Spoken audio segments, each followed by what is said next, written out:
Welcome into the live stream here from McCready and Siskey, powered by Rain Total Body Fuel. I'm Neal. That is Tyler. What it is, sir. How are you today? Man, I'm great.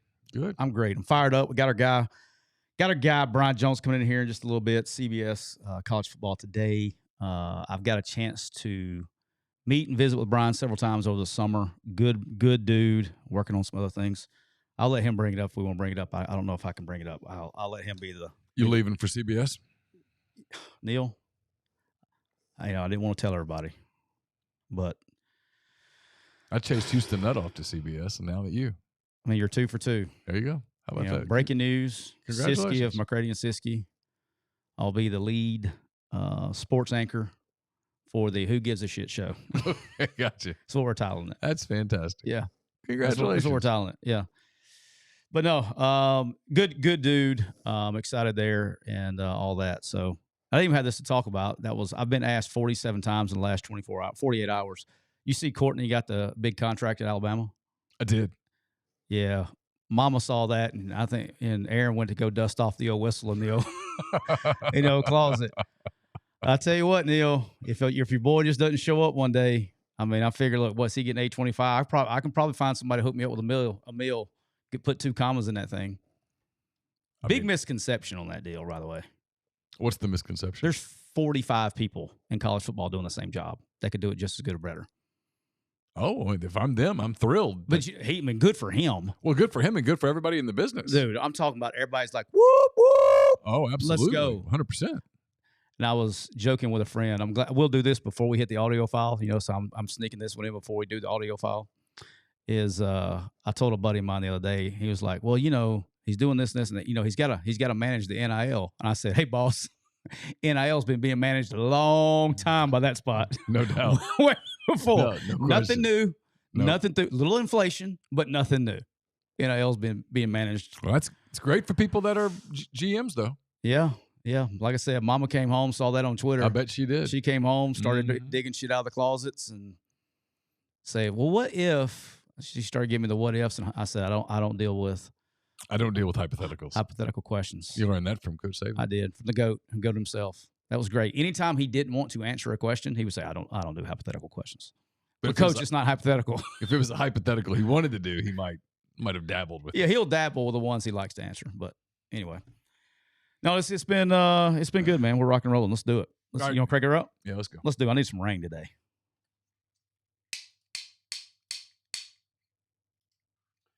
Welcome into episode 198 of McCready and Siskey, powered by Rain Total Body Fuel. I'm Neal McCready. That is Tyler Siskey here on this Thursday. It's August the 22nd. As we are joined by you all in the live stream. If you're listening on podcast, we're taping this at a little after 2 o'clock on Thursday, as we always typically do. And we're always brought to you by our friends at Rain Total Body Fuel. 300 milligrams of natural caffeine, BCAAs, electrolytes, zero sugar. It's got what you need to push the limits and achieve all of your assorted goals. So check them out on Instagram at Rain Body Fuel to learn more. Neal, I'm rocking with the Neal McCready favorite. Dale Harvard's great right now. So really good. This is my spot. This is my jam. A cold Harvard's great. Tastes like a nice trip to Napa Valley. Yeah. Yeah, it's good stuff. Good stuff. It is good stuff.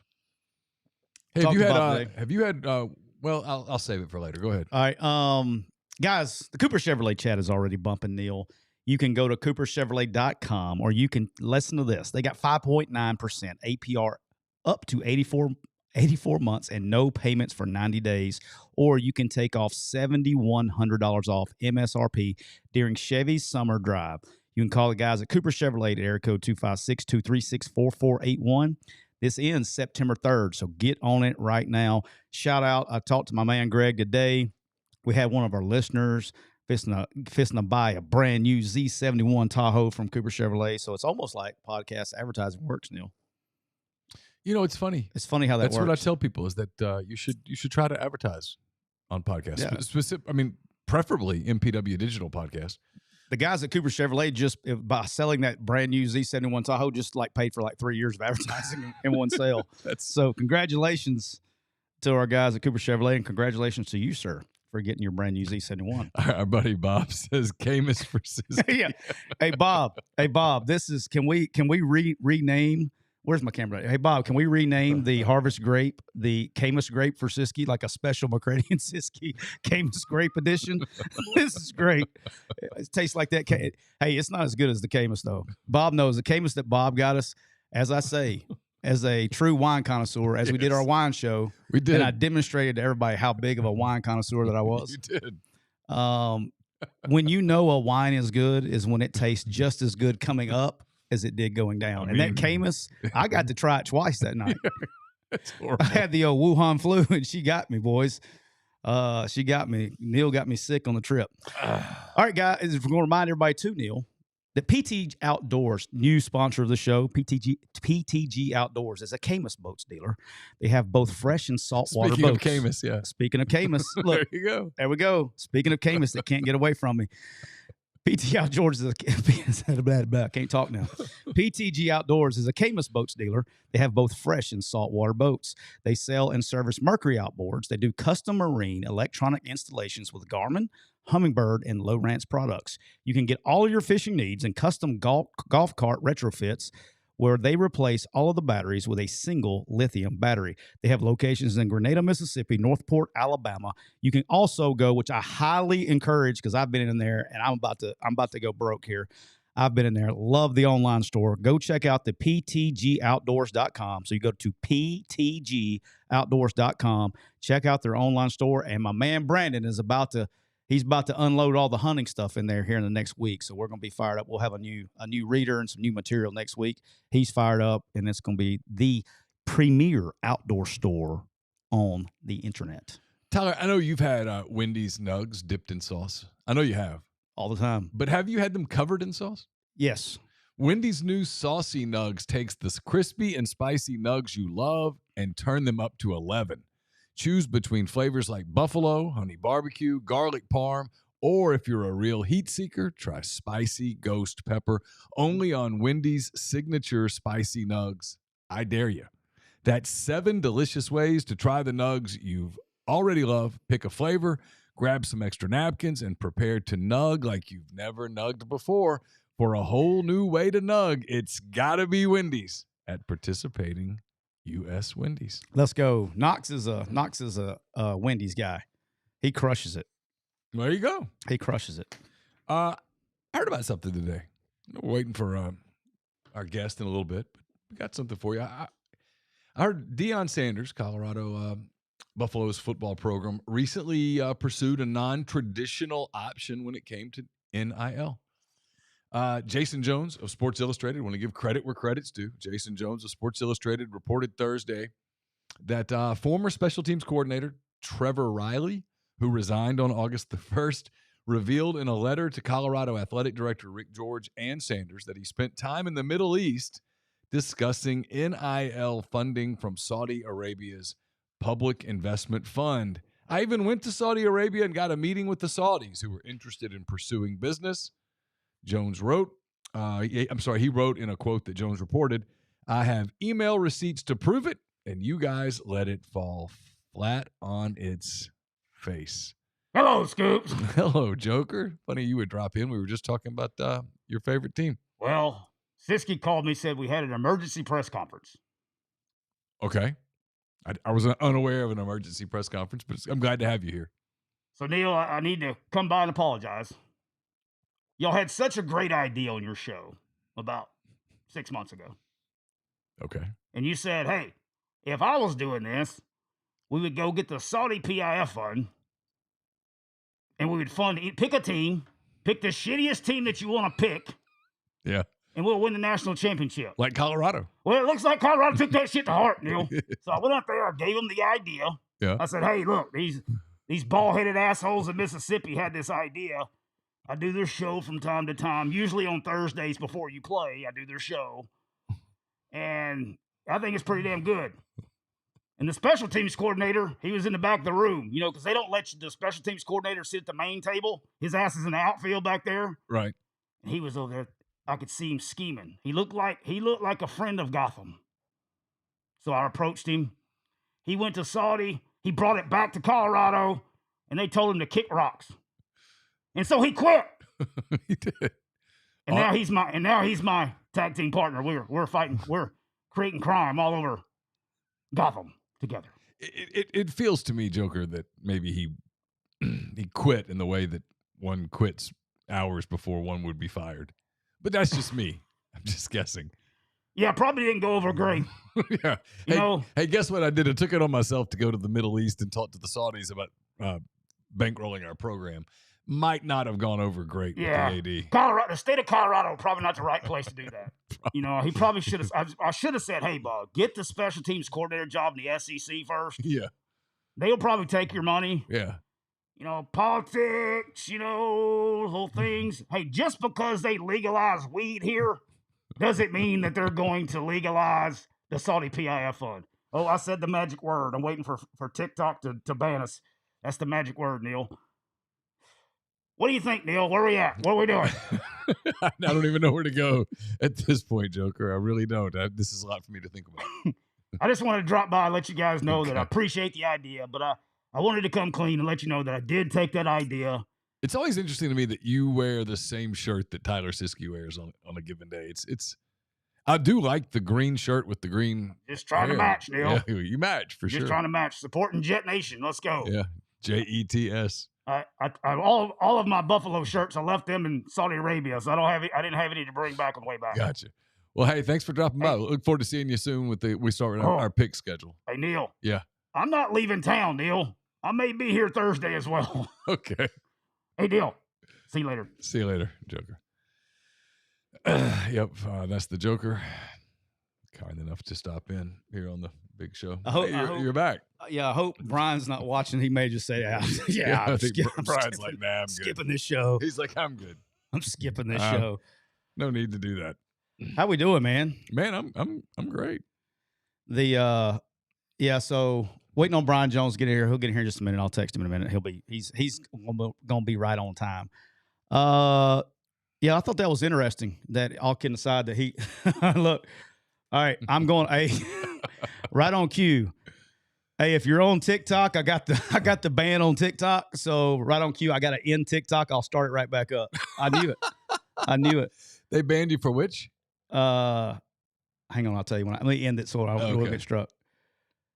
I feel bad. We had 597 people in there.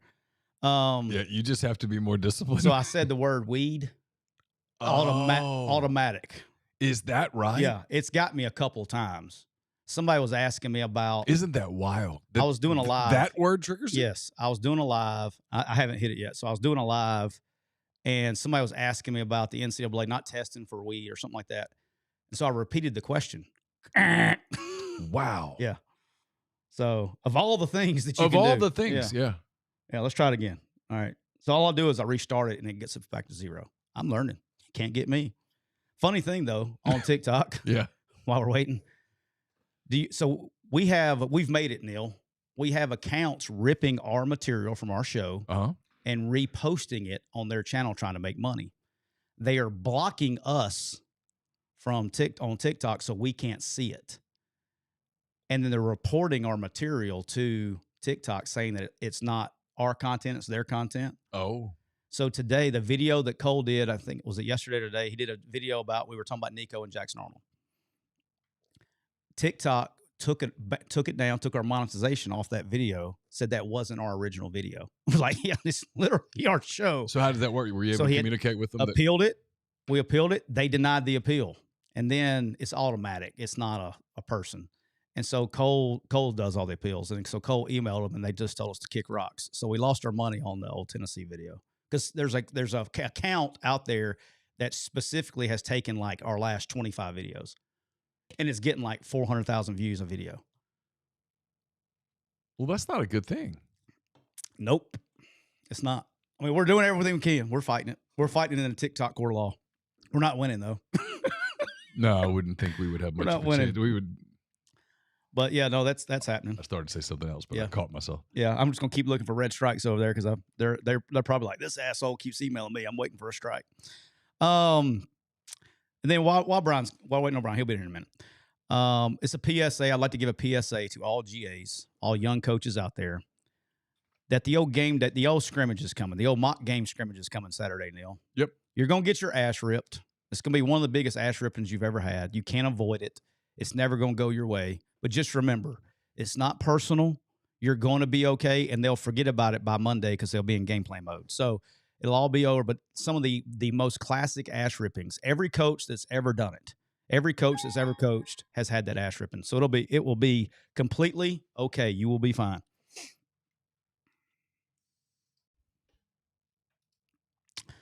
Here comes my man, the myth, the legend.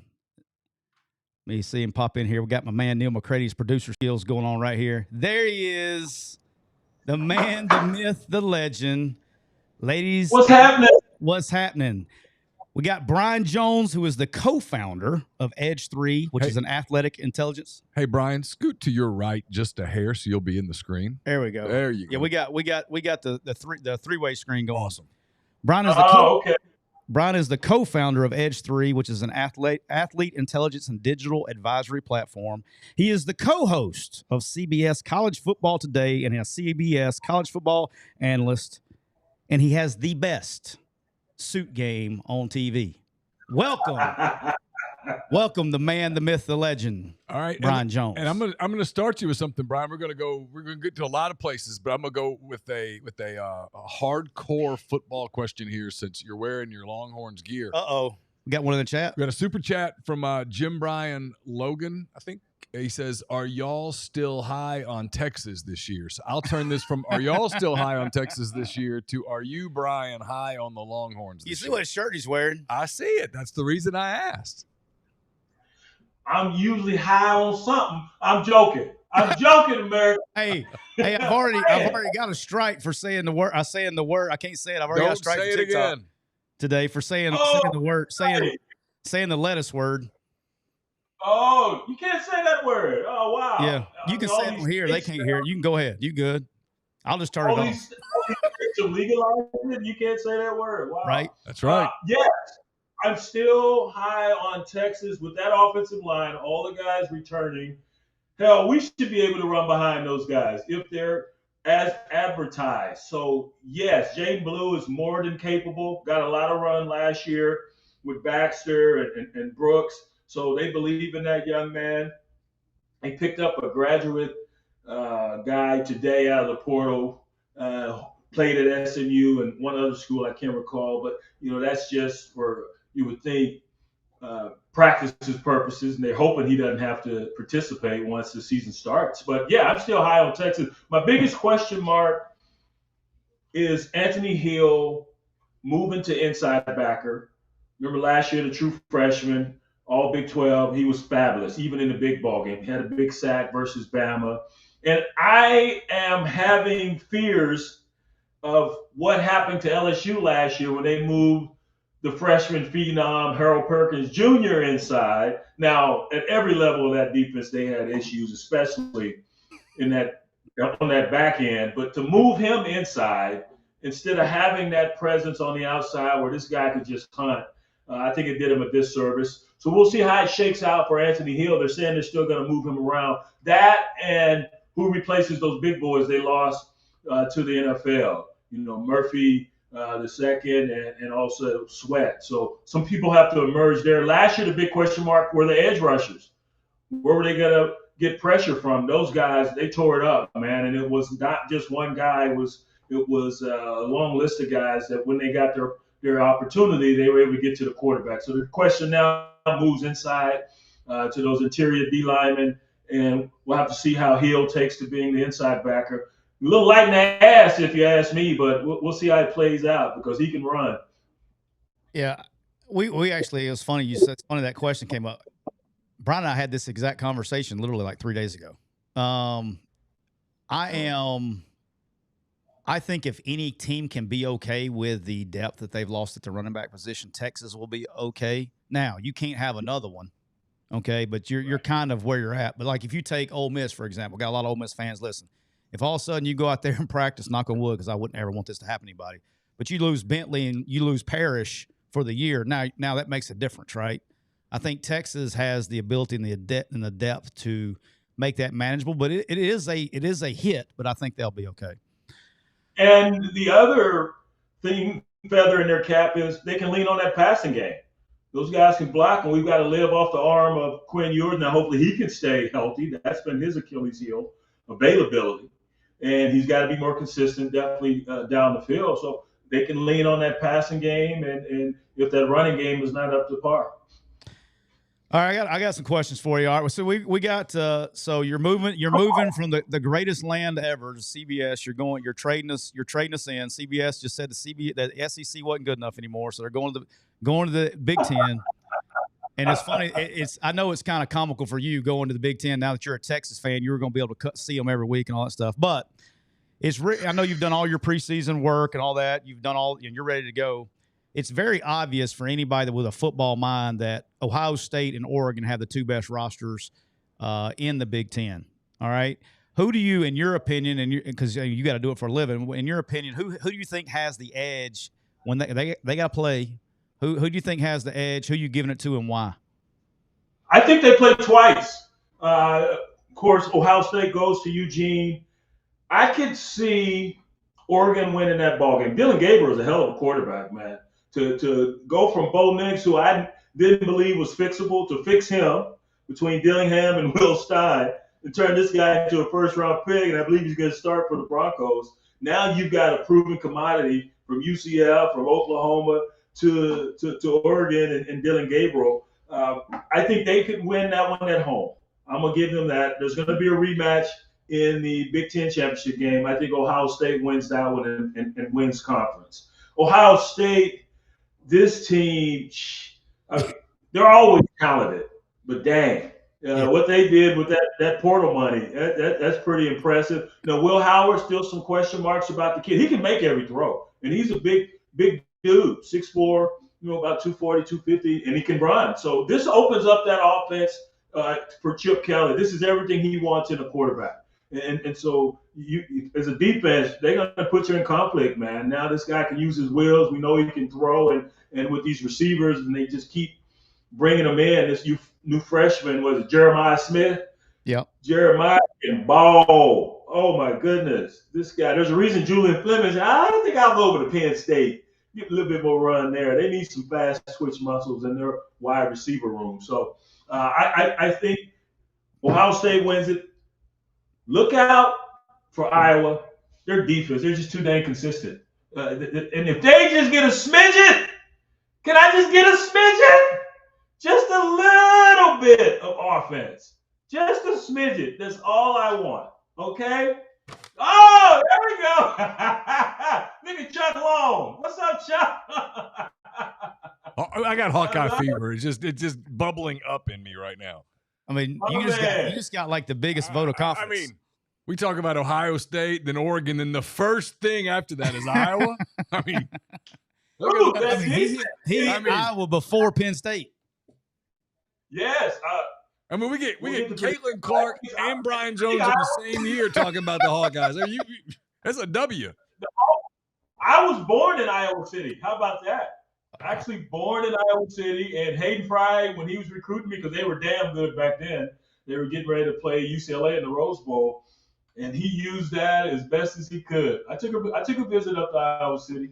Nice little place, but I think Iowa's going to be. Have your headphones on. Listen, Brian, and Iowa, we're now cheating and recruiting enough to the coach to get suspended for a game. That's a sign. That's a sign. I mean, we get a couple of guys arrested in the next 2 weeks, and this bad boy, it's up for grabs. All of a sudden, you're a full-fledged member of college football. You get a couple of guys arrested coming up, right? Get a coach suspended for recruiting violations, get a couple of arrests. Man, next thing you know, next thing you know, you're like 10-0 heading into this thing. I have a feeling Neal's going to be scanning the Iowa City Police Department records, trying to be breaking news for the next couple of weeks. I mean, nothing serious, just maybe like disturbing the peace. Yeah, you don't want nothing serious. Yeah, not anybody to get hurt or anything, just like disturbing the peace. Jaywalking. Yeah. Let's get some jaywalking. Yeah. Some light stuff. Let's get some light stuff. Aggressive jaywalking. Yeah. Listen, as far as Penn State, Drew Allen got a lot to prove. That's their Achilles heel. The guy does nothing in the big games. So help me here, because I covered the Peach Bowl, Brian, and I was really impressed with Penn State as a program. I mean, one kid after another, so impressive during that week leading up to the game. Drew Aller as a young man, quite impressive. As a quarterback, he didn't do much for me. And again, now it's one game. It was, they had some guys checked out. It was a weird bowl deal. Ole Miss far more dialed in than Penn State was.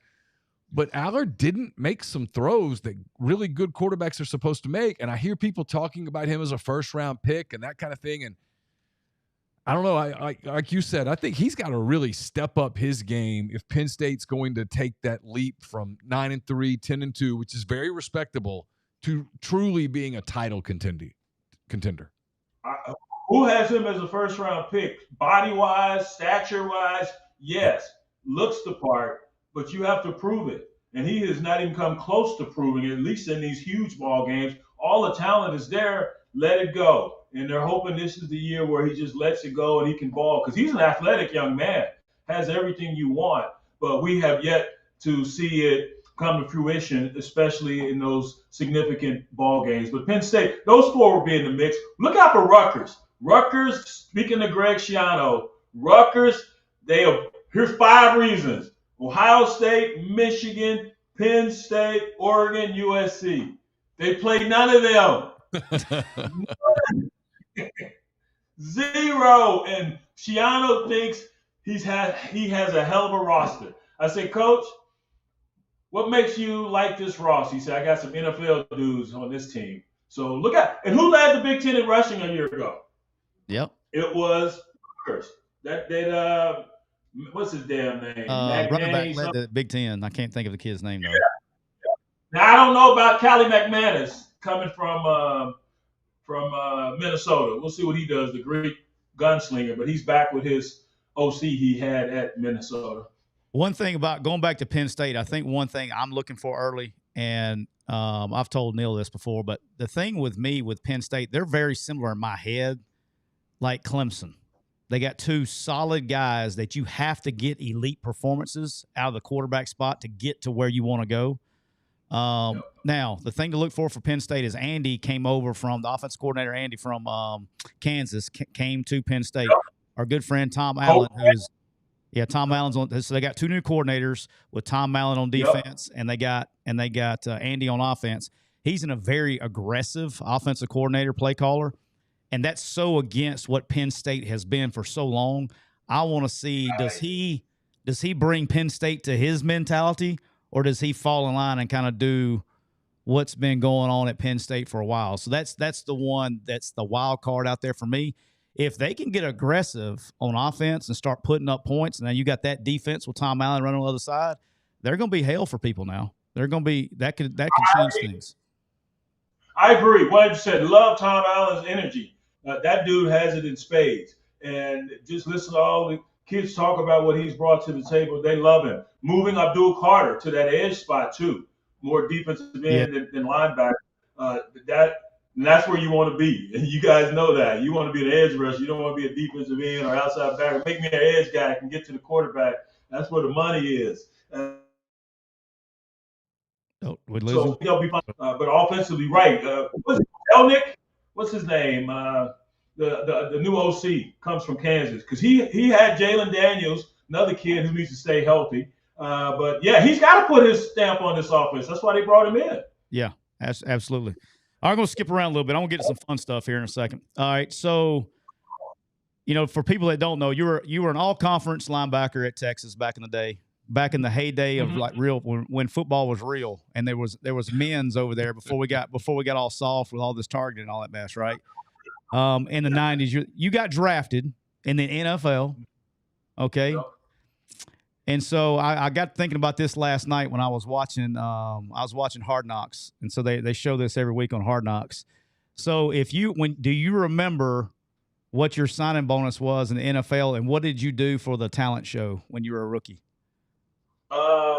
Signing bonus, I was an 8th round pick, and this is back when they had 12, and I was so pissed off. I wasn't even around when they came to call. I guess that was day 2, because I was ranked the number 2 middle backer, and I don't go to the 8th round. And I had a back injury early in my career, so it was the medicals that got me. But signing bonus, I think it was like 12 grand, 12.5. Yeah, Let's go. 12,500. Yeah. What did you do for the rookie talent show? That is G13 classified. I lucked out. Well, I was lucky, but it was also a detriment because I was drafted by the LA Raiders, right? A heavy veteran football team. They were going to the playoffs every year, and just missing out on the Super Bowl. But there were a lot of veterans, and so all we had to do. And Tom Marinovich was the number 1 pick in our draft class. So I was Marinovich and Nolan Harrison from Indiana, and I think who was it? I forget. I thought there was a running back in the number. But anyway, we just had to chug beers and we had to put a party together for the team. And tell you the truth, Marinovich did most of the heavy lifting with that first round money. But it was a party for the ages. Let's just say that. It was the type of party that I still recall today, some 30-some years ago. You probably still fit a little bit. Yeah. You're probably still a little hung up. Yeah. Little something. Wow, that was a wild one. Oh, yeah. Yes. All right. Because it was out in Oxnard where the Cowboys train now, because the Raiders were in LA back then, and they just had a fire there. I was like, damn, my ghoster at it again. Did some damage in Oxnard, baby. Let's go. All right, I got a 2-part question here for you. I think this will be interesting, and for me, especially in the generation that you played in, was when I was growing up. So I'm kind of curious on your thoughts here. In the golden age of running backs is what I call it, back when you were playing. So a 2-part question. One, while you were at Texas, okay, who was the best college running back that you played against? And then when you got to the NFL, who was the best NFL running back you played against? College, Eric Bieniemy. He's at Colorado. Eric had more moves than X-Lax. That dude, man, he made me look sick. I had him. We played him the year before there in Boulder, and they kicked our butt. So we can't wait to get him here in Austin. And sometimes you can try too hard, and you end up tripping over your own feet. That was me when we had the rematch here. I had that dude. I can still see it. I still have nightmares, dead to right. And my coach, he was great because they asked him about that particular play, and he didn't drop me in the grease. He said, well, we had a guy there. He just tripped. He didn't name me, but it was definitely me.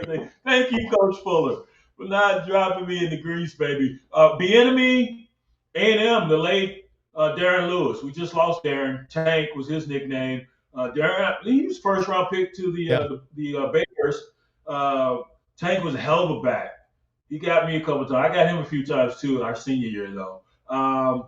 And I got to throw Barry Foster in there, man, from Arkansas back in the day. Yep. He was big and ashy, had them old forearm pads, and man, that dude hitting him was like hitting bricks.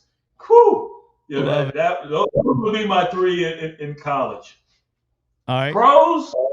Whoo! Oh, that's easy.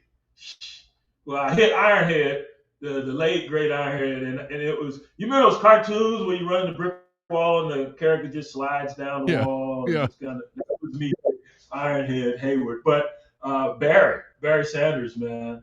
Barry, you guys know a play usually lasts 2-3 seconds at the most. With that dude, it might be 10 seconds the way he can move. He had more moves than a roach in a bowl of cereal. I mean, you talking about Darden? Good Lord, yeah. Barry definitely in the pros. He retired too early. I wish, you talking about, like, again, he's not underrated because of people that watched him know how great he was. Barry Sanders? Yes. He's the best that ever played. But when you ask, like, new age, people that are younger people that didn't get a chance to see him play, they almost forget about him because he only played, 8 years, 7 years, something like that? He played 8 or 9 years. Did you watch the documentary on? Yes, it's great. It's phenomenal. Yeah, he was my favorite. I mean, I remember all the way back to Oklahoma State back in the day, but he was my favorite. I mean, he was the best football player, in my opinion, best running back to ever touch it. All right, so we got to talk about this. All right, we got some bones to pick here. All right, how weird for you? You've been on CBS for a long time. Yep. Here in about 10 days, you're going to be up there. You're going to be at work. You're going to get ready to fire it up, and they're going to start playing the 2:30 CBS. They're going to be playing that.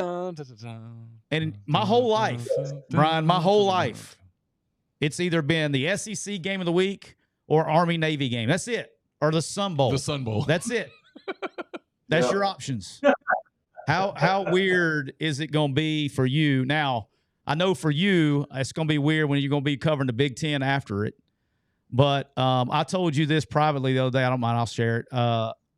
I'm actually semi-glad that they're going to the Big Ten, because I told Brian, I'm being dead serious. I don't have to, like, I would turn it off until the game. I'd wait a few minutes because the kick six play was on the thing. So I would turn it off. So I'm glad. Please make sure that they take that off so I can watch the whole show. I don't have to change my channel. You think you can get that handled? I think they're going to change that since we're migrating to a different league. But you're right. Here's the deal. We got a little taste last year because we were broadcasting certain Big Ten ball games along with our SEC package. So we got a little taste of that. But, yeah, it's still going to be a little odd. And that's the question we got a lot once the deal was announced, that SEC was moving on to a different partner and we were heading to the Big Ten. That question was asked. You'd be amazed how much it was asked. Is the music going too? Yes, it is. Yeah, taking the music, but I told Brian I got him chuckling the other day. I think I've told it on the show before. I have never watched that play. Yeah. Have I said that on the show before? I know I've told you probably. I can cue it up for you real quick if you want me to. It's pretty easy to find. You have mentioned a few times that you've not watched that play. So I know we got a lot of new listeners. I'll give the brief version, and we got Brian on here. But I was in the press box, and I grew up an Auburn fan, right? So I knew all about the Iron Bowl rivalry, the whole deal. And I remember Kevin Steele sitting directly to my right, and Coach, we had one timeout left. Adam Griffith had made it that distance several times going that direction pregame, so we knew that he had the leg to do it. And so when we had the 1 second left, talking about jinxing yourself, I took my headset off like this, and I slapped Kevin on the leg, and he looked at me. I said, here in about 5 minutes, because we're in the middle of timeout, I said, there's not ever going to be a Van Tiffen ever again. It's going to be Adam Griffin. He's going to walk this bitch off. And putting a headset on, the play happens. And for fans that don't know, when you're in the box, it's very difficult to see if a ball's good or not. You can't tell. And so as a coach, you learn to watch the fans. Depending on if you're home or away, you look at the fans behind the stands. And so if you're on the road and the fans are making noise and all of a sudden they just go quiet, I mean, it's like watching the wave. In unison, they all just do this. It's good.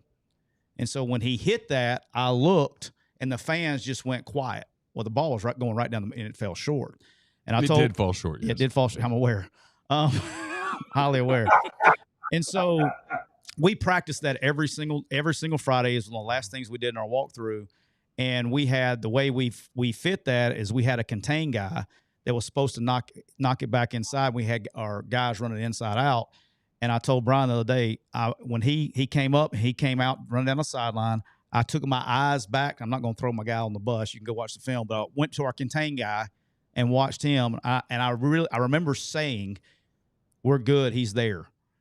And he jumped inside of an Auburn defender. And when he jumped inside, he was probably at this took place about the 40-yard line of the other side. I literally did this right here. I took my headset off.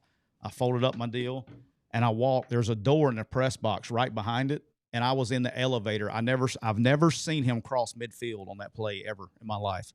That one still lives with me. That was a very we'll just call it a very lofty postseason bonus that play cost me. So I always say this: fans take the shit personal. I take it real. I take that one really personal.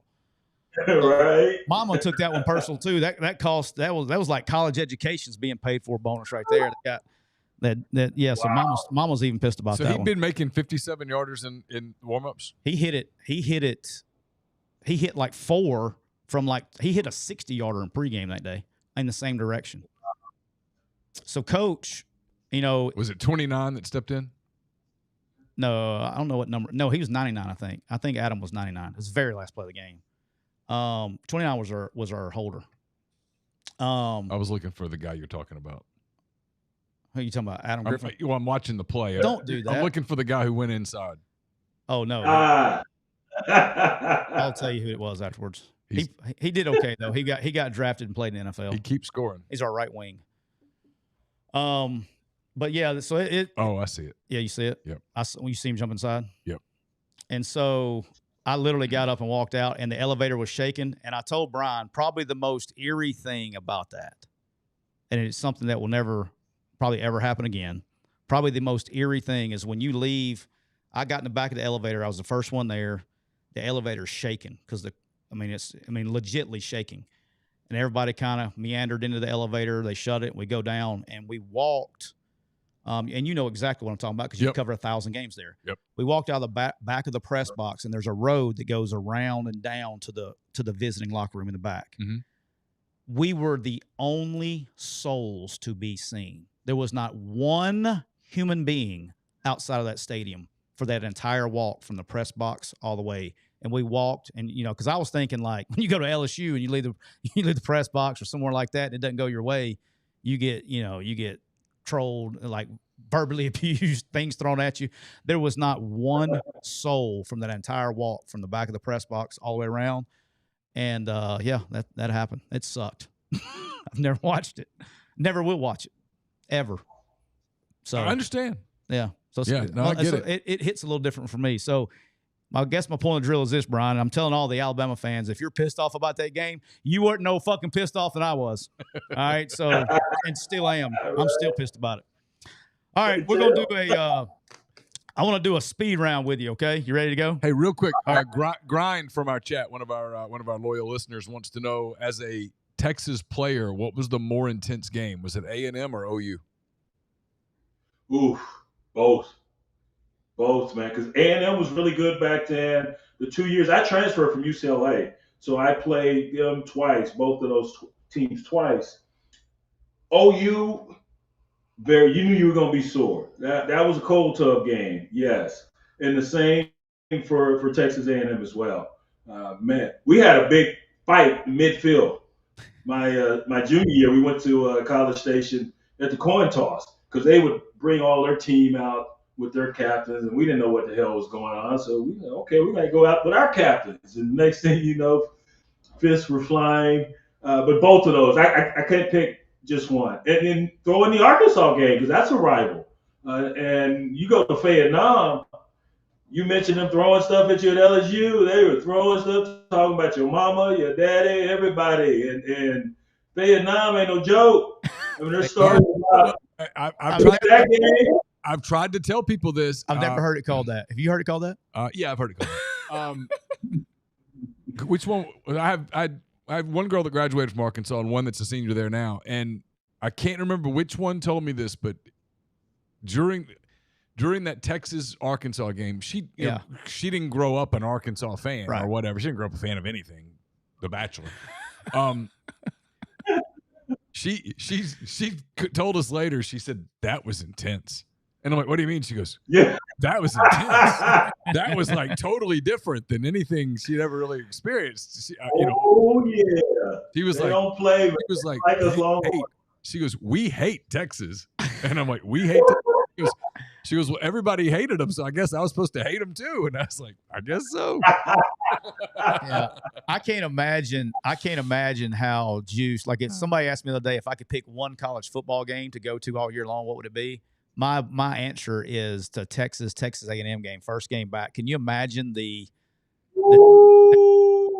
No, it's the one I would pick. And especially if something like preseason wise, I think that's going to determine some postseason deals. That game, one could knock one out or get in or whatever, right? Yeah. Let something be on the line when that game comes around. Still the loudest stadium I ever played in. When we played there my junior year, and they didn't have the 100 and whatever thousand it is now. And that play, it was just, that's all you can hear. That joint was so freaking loud. The decibel level was amazing. I'd never heard anything such as that. The loudest stadium, college or pro, I ever played in. Yeah, Chase Parham, who co-hosts a show with Neal in the morning, he'll be really excited to hear that. He's a big Texas A&M guy. Big Texas A&M. He's got the ring and the whole deal. Yeah, he does. He goes.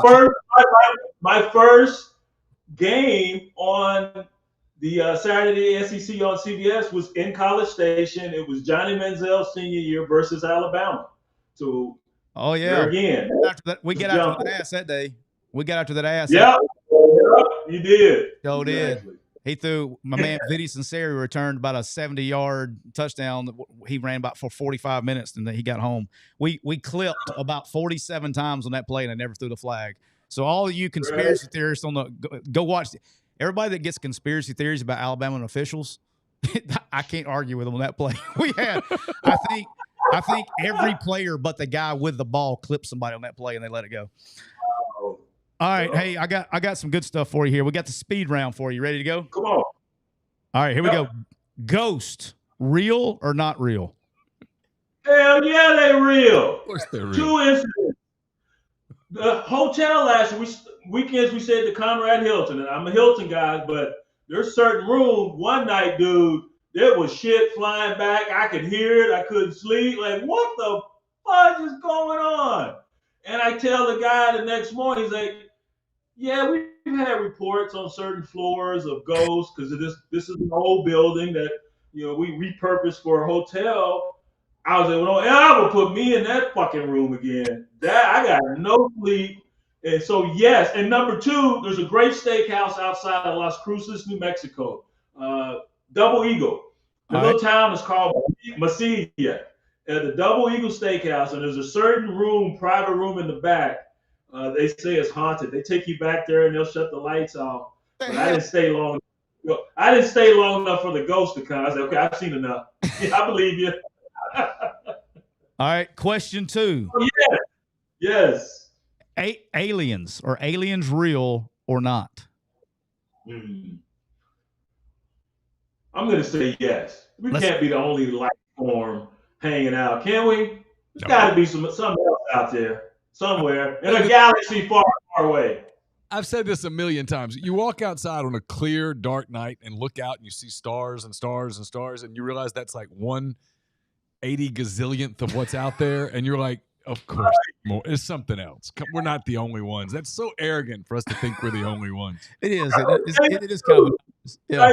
I mean, just totally arrogant. I mean, the only people that think that are the ones that cheer for the Yankees, the Lakers, and Alabama. Wait. Hold on. Hey, I'm a Yankees fan. Hold on, Neal. And the Cowboys. Hold on. It's not that you cheer for one. It's that you happen to cheer for those. Those are all your teams. You are a Yankee. I'm never a Lakers fan. Never, ever. You're okay then. But the people that are like, I cheer for the Yankees in baseball, the Lakers in basketball, the Cowboys in football, I'm like, okay. Okay. All right. And LeBron, whoever LeBron plays for. Yeah.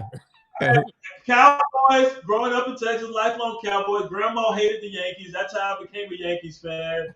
And NASCAR, it was Cale Yarborough. I like Cale Yarborough because the Alabama gang was always beating them up. Let's go. The Alabama gang in the house. Let's go. Come on, Alabama gang, man. They were a piece of work. They were always beating my boy up, Bobby and Donnie Allison and all those cats, man. And then Neal, you ain't gonna like this one. I did become a Jeff Gordon fan. You're right.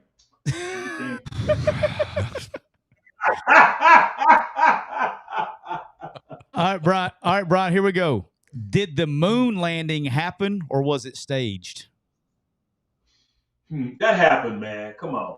Didn't you see Hidden Figures? That happened. Them black women weren't working that hard on no movie set. That was for real. You a trip. Hey, you a trip. You a trip. Black women in Hollywood back then. Have you seen the new movie that's out with Scarlett Johansson and what's my guy's name? It's just out of the movie theaters. It's good. It's about they staged the moon. They set up the stage to do the moon landing. Yeah, like to fake it. but it actually happened. And but the allegedly story was that they had it set up to film it in case it didn't work, so they could sell it as propaganda. But it's a good movie. You should watch it. Okay. All right, here we go. Now we're getting to we got two really good ones to finish it off here. Was Lee Harvey Oswald the lone gunman? Woo. This is coming. Hey, where are you from? Quote from one of my favorite movies. It was pretty fucking far from that book depository building, sir. Full Metal Jacket. Let's go. No, he was not. Let's go. He wasn't the lone gunman. Brian is one of us, sir.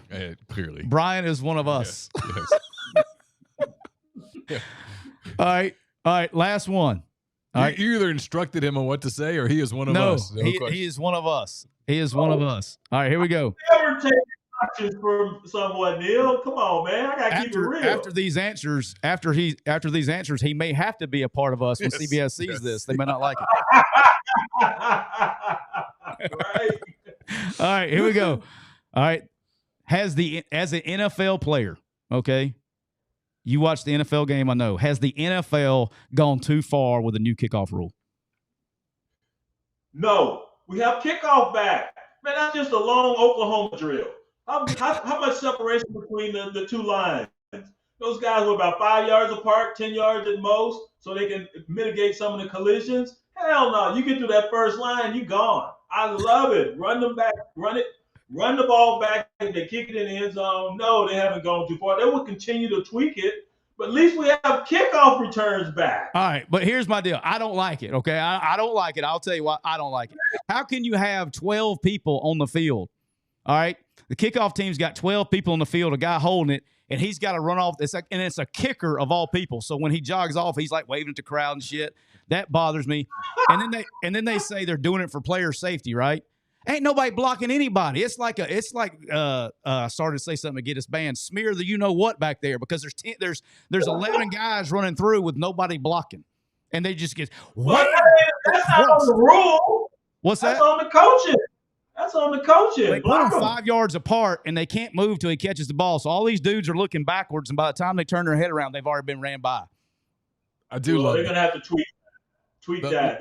They should be able to move as soon as the ball is kicked. Hey, now I'm with you. Because the guys blocking can see when the action starts. The guys blocking thing is offense, right? It would be like the offense not moving until the quarterback handed the ball off to a running back. Well, hell, they can't see that shit. They don't know what's going on. So yeah, that was the deal on that. All right, Brian, you have been the best, man. That was awesome. That was awesome. If CBS calls you and after they see this, if they call you and say, "Hey, I don't know about your take on the aliens and the ghost, and you got to come back," you're more than welcome to co-host McCready and Siskey. We'll roll 3 deep here. You're more than welcome back anytime. But hey, no, I love you to death, man. I look forward to our stuff. We're not gonna say it out public. Our stuff we're working on. I can't wait. But thank you so much, and I'm looking forward to you rocking and rolling that new Big Ten stuff starting next week. Appreciate you, man. Love you too. And Neal, pleasure meeting you. Let's do it again, boys. Hook 'em. I enjoyed it very much, Brian. Thank you. Take care, Brian. You got it. Brian, my main man, CBS Sports stud. We're gonna skip around a little bit. Long Oklahoma drill, I like that. Long Oklahoma drill. That's about right. We're gonna kick the NFL AFC stuff till Monday. Okay. All right. All right. So we're gonna kick it around a little bit. By the way, next week we'll go to 3 shows. Monday will be a short show because I've got a little medical thing I got to do that afternoon. So we'll go probably a little less than an hour on Monday. Then we'll come back and have a Tuesday show, and then have a Thursday show, and that'll be our routine throughout football season. But we'll be with you Monday, 2:00. It'll be a short show, so if you don't show up till 2:55, you might miss it. But it'll be there on YouTube. You'll be able to watch it. Just let you know, short show Monday, regular show Tuesday, regular show Thursday next week as we get back into football season. All right, Neal. First order of business, we have to lock in. It's time to lock in the punishments. Okay. He might have just provided the punishment for you. Which one? The steakhouse outside of Las Cruces, the haunted steakhouse. I have to go eat a meal in that. In that room, though, you got to go to that room I wonder how close that is to Area 51. Well, Las Cruces it's where New Mexico State is. Yeah. I've been to Las Cruces. You go to El Paso, take a left, go, and you drive along the border until you get to Las Cruces. It's about an hour outside of El Paso. Not getting backstopped. Not that there'd be anything wrong with that. Of course, TikTok. Yeah. Calm down, TikTok. Their alarm, TikTok alarm went It off. just went off. You said the word. It's like ding. No, I got to get a little thing cut out of my lip. That's got to get. Yeah. So it's all good. All good. All right. So we're gonna say, is that gonna be or you want to send me the haunted house to do the live stream from a haunted house, like a bed and breakfast, or that you want to go to Las Cruces that will be my punishment. Quick poll in the thread here, boys. Y'all want the haunted house like it was going to be last year, or Las Cruces, the steakhouse, and he has to sit. Yep. I will be crushing whatever. I'll be like, no. You have to take your time. You have to take your time. You have to have. You can't be like the 4-second steak. It's you got to sit back there. You got to order a drink, 5-course meal, and then you got to order an appetizer. Ask for the salad to be brought out early. Yeah. Have your main course, and then, of course, a dessert, maybe an after-dinner drink. I mean, we're going to be there a little while. All right. So I guess that's the two options. We'll get there, and then we'll see we'll let the chat come up with that. All right. And so I think we got a good setup here with this Talladega thing, with all of our connections. Okay. We can go to Cooper Chevrolet the day before and do a show from Cooper Chevrolet. Mm-hmm. It's right there around with Greg, because Greg will be with us. So Neal's punishment will be having to spend the night. We'll get you a tent, spending the night in the Talladega infield. Okay. Okay. So this spend the night will be Saturday. Spend the night Saturday. So you're going to go through all the festivities on Saturday. Okay. Your outfit will include cowboy boots with no pull-up, in shorts, and we're going to get you some Daisy Dukes, some like cut-off jeans. All right, and then a T-shirt that says Dale Earnhardt is overrated. God. Okay. Am I gonna get bodyguards and a cowboy too? hat? Yeah, we got you taken care of. I can't say on the air. We got people that go with us that I promise you're gonna be fine. Okay. We got a good crew that goes with us that you will be perfectly fine. Nobody's gonna lay a hand on you. Because my wife. We'll probably have a bunch of people that listen to the show there. My wife's gonna be pissed off if I come back. Like I promise you, broken nose and jaw. Not because she'd be worried about that. It's just all the insurance deductible. If you get injured, which I have been injured before, it was on my own accord. I had too many Diet Millers. Yeah. Okay, and had a little Segway accident. Oh God. I do. I have scars on my legs. I decided to have a couple Diet Millers and cruise a Segway because it was the first time I'd seen a Segway. I cruised a Segway down Speedway Boulevard after some Diet Millers.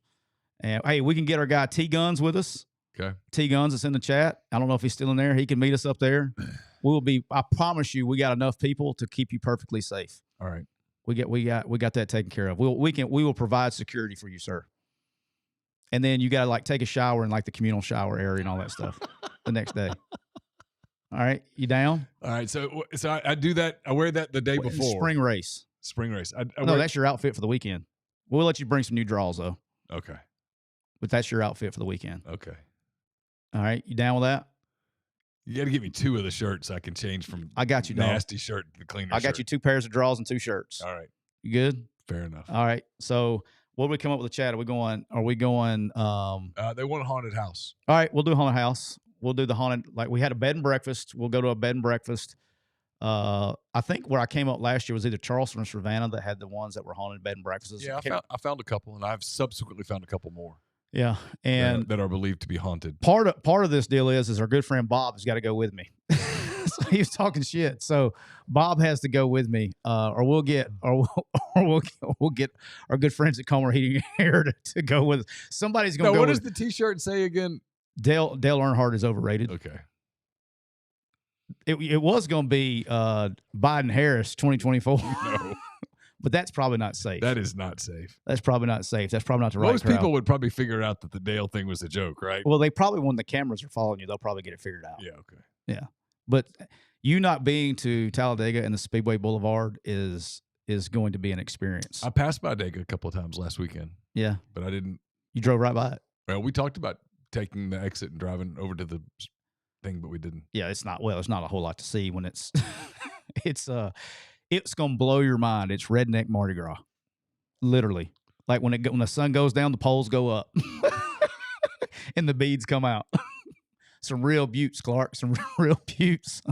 All right, Neal, it's time for the first ever. So that's the punishment. So we got that set, ladies and gentlemen. I don't think the Detroit Tigers like each other very much.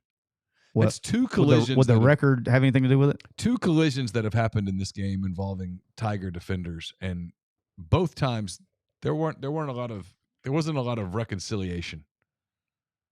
They're just ready to get the season over. Yeah, they're dog days. Ladies and gentlemen, boys and girls, children of all ages, for the first time in 2024, we have the preseason edition of Make It Rain Thursday. I need to work on that. That was a little weak. It's bad. That's why it's preseason. You got time. Neal, we got 4 games this week. 4 games being played on Saturday. I am only betting 2 of them, Neal. Okay. Only betting 2. You don't even have to give your picks. We're just going to I don't even have picks. We're going to throw them out there for the fan base. I've already wagered these, so I'm going to tell you what I wagered and what it's moved to. So next week, are we doing just 5 college games? 6 plus the money line. Okay. So we'll have 6 total tomorrow. 5 against the line, 1 money line game. Gotcha. All right. Neal, in Dublin, Ireland, the Florida State Seminoles are traveling across the pond. They're taking on the Georgia Tech Yellow Jackets.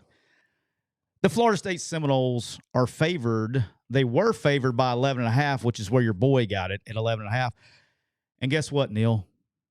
It's too much. I took the Georgia Tech Yellow Jackets plus 11.5 for a full unit to cover against the Seminoles. Talked about it the other day. I think DJ is he's going to have to show me something. That Florida State, and here's the second part of this bet, the total, Grind's going to like this because this is right up Grind's alley. The total is 55. I think Florida State, the matchup that they have to win is on the ground. They're going to have to run the football against Georgia Tech. Georgia Tech's defense, especially up front, is going to be the weak link. It's going to keep that clock running with the new clock rules. I think you got a chance early in the season before the computers catch up with the new clock rule to hit this under. I think this game also goes under 55. So that's where I'm at on those two. And then the game I'm watching because we got the Quick U client SMU Pony Up Mustangs are traveling to Nevada. I got this game at 27. It's since moved to 24.5. I still like them. Give me all the points. I'm taking SMU minus 27, which now is 24.5, so you can get it cheaper. The over-under, the total is 56. I don't know about that one, but I went ahead and bet that. The other 2 games of note that are getting played, I wouldn't call them of note, but the FCS, Montana State, is traveling to New Mexico. And for the first time in a long time, I don't remember the last time this even happened, Neal. Montana State is favored by 12.5 against an FBS team on the road. I can't tell you the last time an FCS team was favored against the FBS team. So that's probably not a good sign if you're a Lobos fan. And then finally, if Delaware State ever shows up in Hawaii, I don't know if they've ever shown up or not. They are getting 40.5 at Hawaii. That game kicks off at 11 o'clock. I will be not watching that football game, probably because it's not even on TV. It may be the only college football game of the year not on TV, so won't be watching that one. All right, Neal, tell me about, we got some life advice. Let's share. We do. Life advice presented by Cole Walters, State Farm Insurance. Cole Walters, licensed in auto, home, life, health, business, and pet insurance for the whole state of Georgia. Contact Cole at 706-525-7850. Again, 706-525-7850. You can also find Cole at ColeWaltersInsurance.com. The life advice. Neal and Tyler, longtime listener, first-time DMer, wanted to get some life advice from 2 people I trust. So you called us. Boy. Let's go. Mistake 1. Life advice number 1. I'm 26 years old. I'm getting married in 3 weeks at a bourbon distillery in Kentucky. Week 3, cats versus dogs. Want to talk to my fiance about life changes in the coming years. Okay. Specifically, when and where we should live in the South. She loved Kentucky when she went to school there, and that's where we met. She's also interested in moving to the South. We just haven't worked out a timeline yet.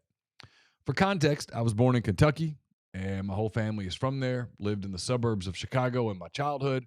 Went to UK, and now I'm currently living and working in downtown Chicago. I know more about the South than she does, and consider myself a Southerner. She was born in downtown Chicago, raised in the Chicago suburbs, went to college at UK, and now lives in downtown Chicago as well. We know that everything is much different than Chicago, much less Illinois. She wants to have kids near her mom, suburbs of Chicago, before moving, which I'm fine with. But I would like some suggestions on where we can move to. We'd like to be in a more populated area rather than somewhere that is more rural.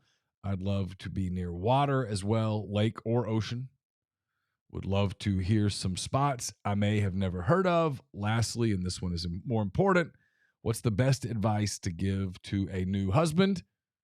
I feel like I haven't gotten as much advice as I would have liked at this point. Thanks as always for your podcast. I know it's more work than we think. Let's win some money this year. Thank you for the note. You want me to start them or you want to start them? I mean, the place to move to obviously is Ruston, right near Lake Darbone. I mean, it's perfect, right? Perfect. I mean, duh. Move to Lake. You can move to Talladega, live near Lake Logan Martin. No. If we're talking about lakes in Alabama, it's got to be Wedowee. That's the spot. No. Look, I think this. If you're moving with children, okay, and you're just going to move down south and all that stuff, the thing that you want to do, obviously, in my opinion, you want to look for somewhere that's got a nice city, something to do, things like that around water. To me, it starts with school districts. A lot of people move places, and maybe the public school system is not up to par or whatever it is, and then they spend $1 gazillion on private schooling because of that.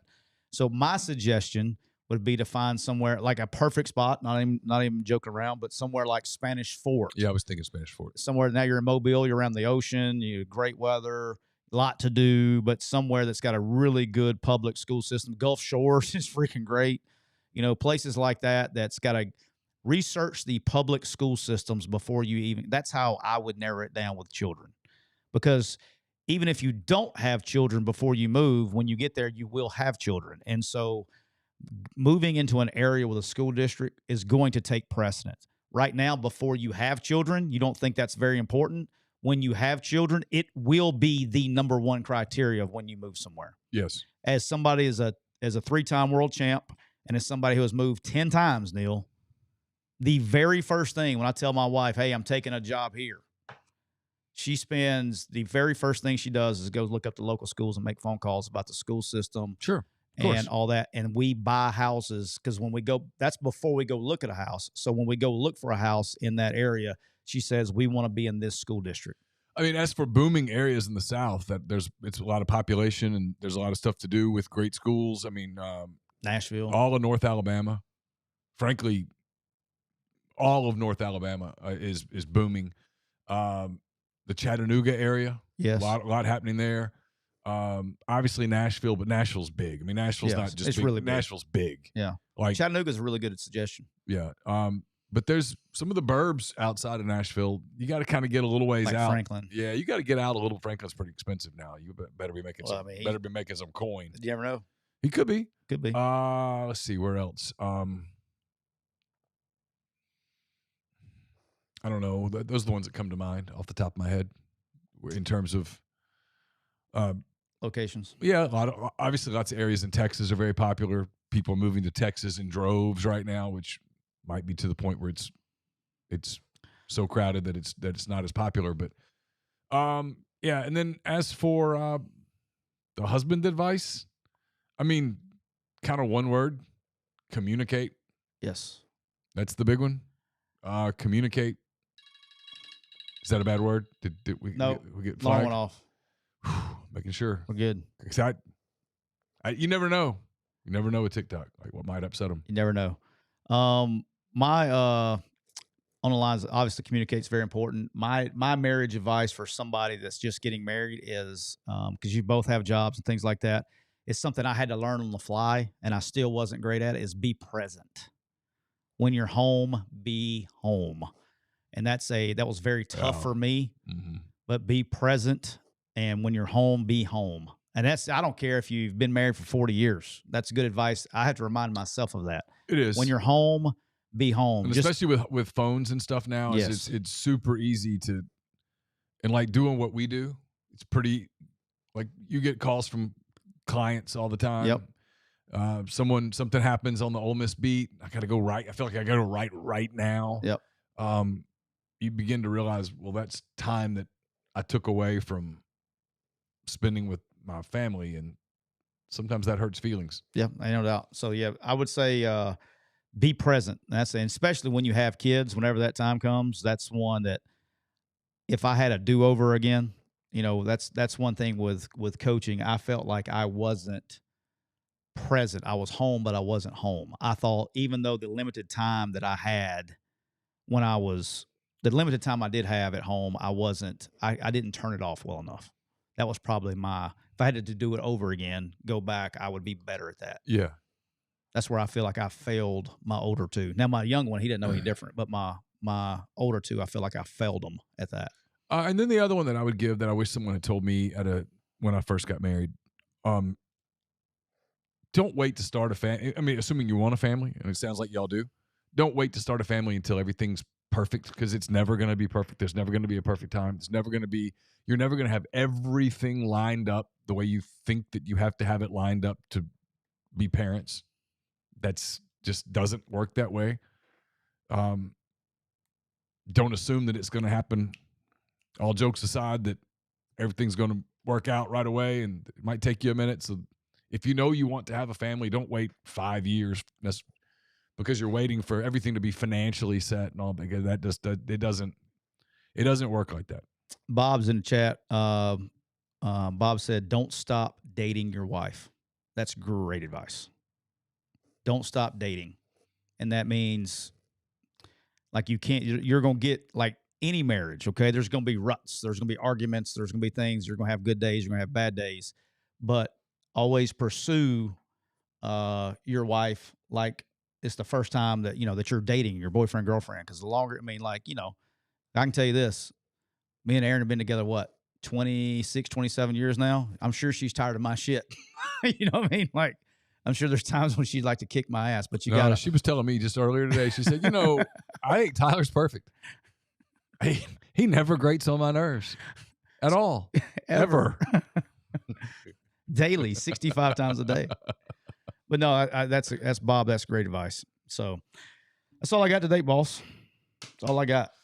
All right, we'll wrap it up there. When we get back with you next time, there will be actual football games that we'll be able to talk about, and it'll be week 1. It'll be game week. Finally, we've arrived. Again, a couple of reminders. We'll be with you on Monday at the regular time. It will be a shorter show, and then we'll be back on Tuesday with a full McCready and Siskey, and then of course Thursday we'll make our first picks of the season. Make it rain. We've been brought to you by our friends at Rain Total Body Fuel. 300 milligrams natural caffeine, BCAAs, electrolytes, 0 sugar. It's got what you need to push the limits and achieve all of your goals. So please check them out on Instagram at Rain Body Fuel to learn more.